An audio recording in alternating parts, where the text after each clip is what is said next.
So basically we start with the what is the cache. Okay, cache means it's a kind of a data structure which provide us the high throughput or highly accessible that data using this data structure. That data is accessed by multiple systems, and where that data is required very frequently, that data is required, and in a very time sensitive applications are there. That means if you are just an example, on Amazon.com, this is a landing page. There are this page accessible by more than billions user continuously. So whatever data or offer are there, if we cache that is very highly, that page get load within a 2 to 3 seconds. Okay, if you not cache that data, it actually took time more than a 30 seconds. So multiple user close that browser because this page is very slow.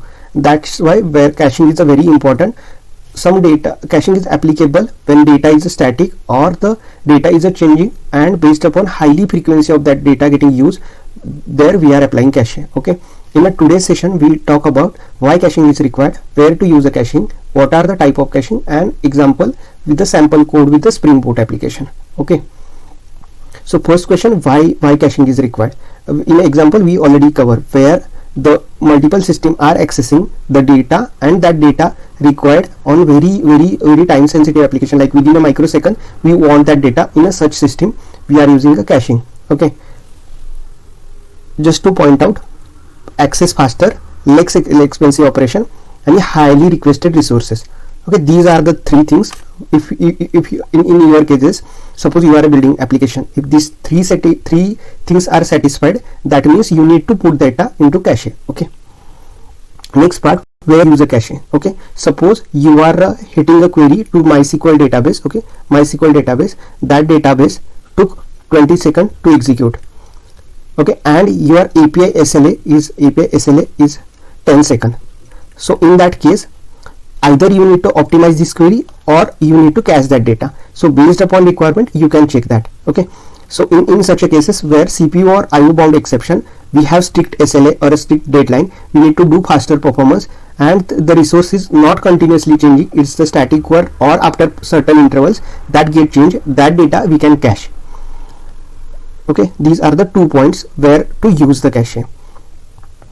Okay, we'll move on now. What are the types of a cache? First is the in-memory cache. In-memory cache means this is your application. Okay, this is your Java application. You are storing the data in the same system. That means in-memory cache that is present on your RAM. Similar way, if you create any new map or a new static map or any global map in your Java application, that also same work as a in-memory cache. The example of in-memory cache, first one is a main cache. Okay, and another is a Redis. So Redis provided 2 type of version, like in the same application you can add that. Apart from, suppose this is your Java application and you can distributedly store the Redis, like this is kind of data structure you can build. This is your master, 2 are the slave, and this is your Redis cluster. Okay, Redis cluster. So in a distributed way also you can set up your Redis. Okay, Redis point covered. Apart from that, this is the in-memory cache we cover. In-memory cache have Memcache and Redis cache. Database cache have the Hibernate example. Suppose I think you have idea about the Hibernate. If you not, you can check our session. When we are hitting, this is our Java application. This is MySQL database. Okay, Java, in between that Spring Boot came into picture, and Spring Boot connect with the Hibernate, which is ORM, Object Relation Mapping Tool. Okay, in this we have, in application property we are saying caching enable is equal to 2. In that case, the MySQL data, before we are submitting data to the MySQL, here are primary and secondary cache provided by Hibernate. First we are updating into our cache, and we are persisting data at a Hibernate level. Whenever resources call that same data, Hibernate first look that data is present into primary cache or a secondary cache. If that we are not, Hibernate are not going to the MySQL database, he directly return the data from the cache. Okay, this is a database cache which is providing multiple ORM tools. Next is a web server cache. This we already discussed in a first example where Amazon.com is there, and Amazon.com the page is getting cache on a browser end also. So at a locally Chrome browser, save multiple things or save multiple JS files at a locally, to whenever we are hitting the same page again, no need to go and download that file. Temporary it kept in a temp folder. Okay, that's a web server caching, or you can consider as a browser caching. Next part is the CDN caching. Okay, when you clear all the data from your local browser cache, content delivery network is there. So instead of going to the server and putting Amazon logo and all the static content which are present, there is a CDN network setup is there. So your browser or Amazon.com directly connected with the closest content delivery network, and whatever static content is there that get downloaded, so that on a server processing overhead get reduced. Okay, these are the four type of a caching. Okay, and in-memory cache we already discussed that in-memory cache and distributed cache, two subtype of that. This is it for the type of cache.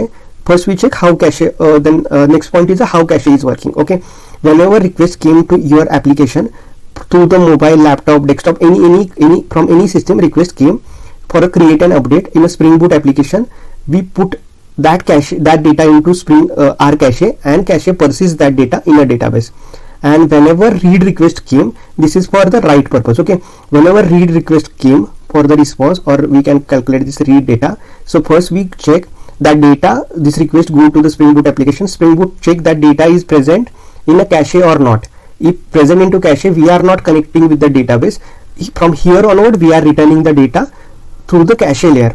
If the cache don't have the data, then and then only we are going to the database and we are returning from database. But while returning the responses, we store that data into cache, because whenever next request come, we are not going at a database level. We put this data from the cache and return from it. Okay, that's the basic working of a cache.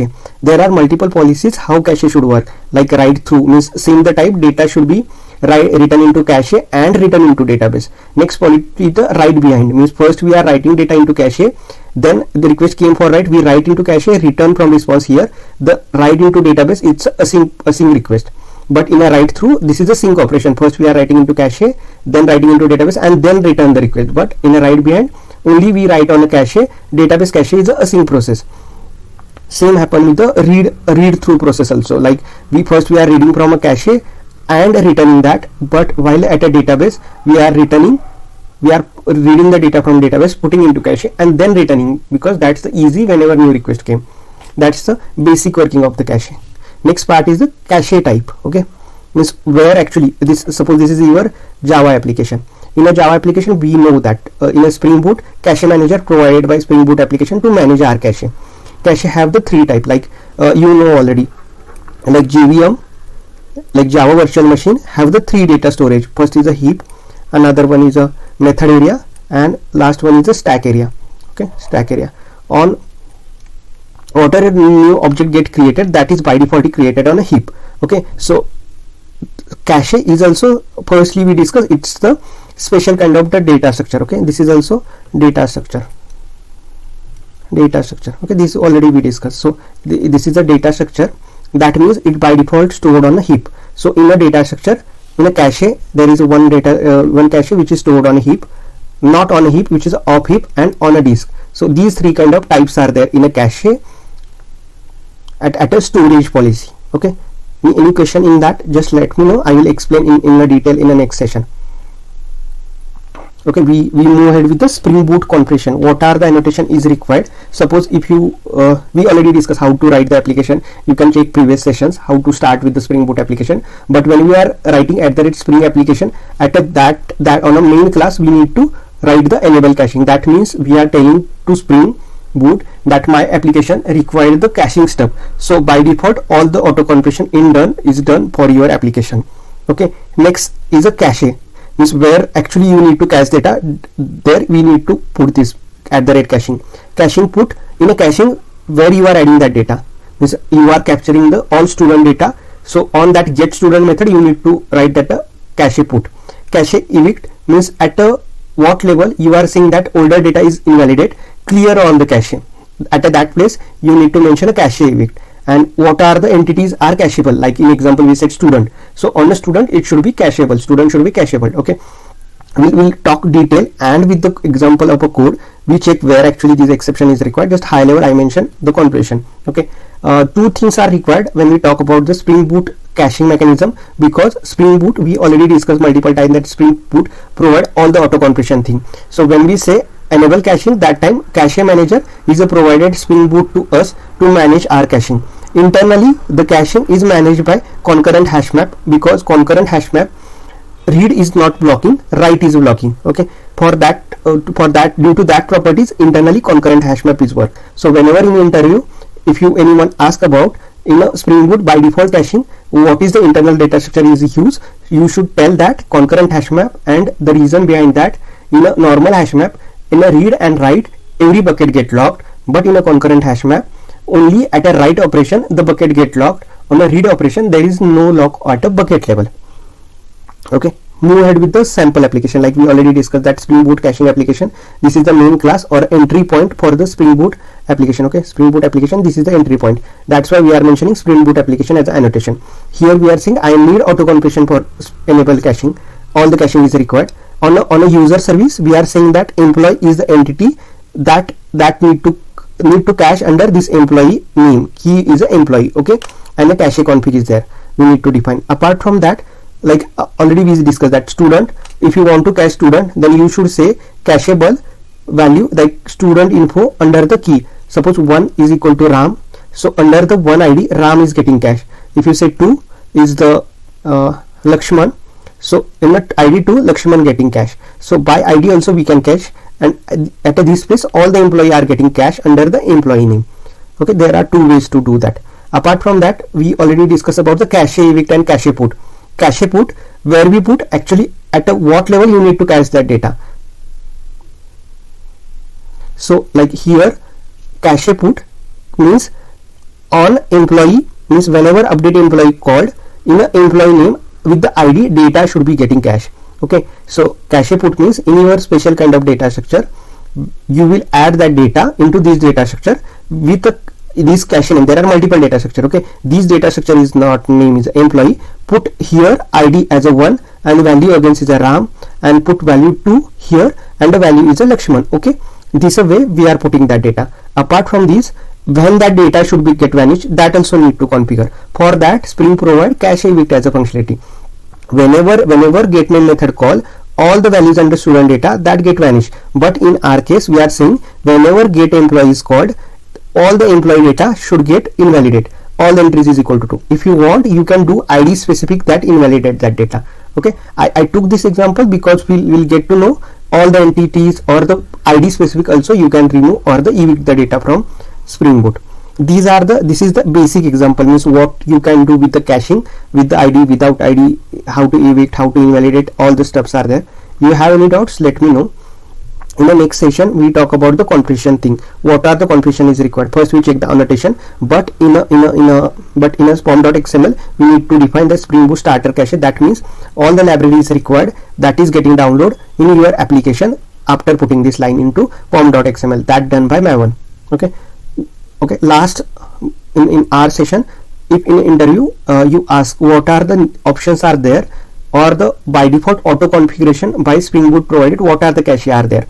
So Caffeine come with the by default Spring Boot updated latest version, but there are Hazelcast are there, Couchbase cache and Redis cache. These are 4 widely used cache in a IT industry. Redis is a generally used for distributed, and all the 3 are Couchbase, Hazelcast and Caffeine. Caffeine came with the default property with the Spring Boot. You can by default you can use that, and Hazelbase and Couchbase are the in-memory cache which are provided. Okay, yeah. If you have any questions on this content, let me know. We'll discuss more about in details. Yeah, thanks all. Bye bye.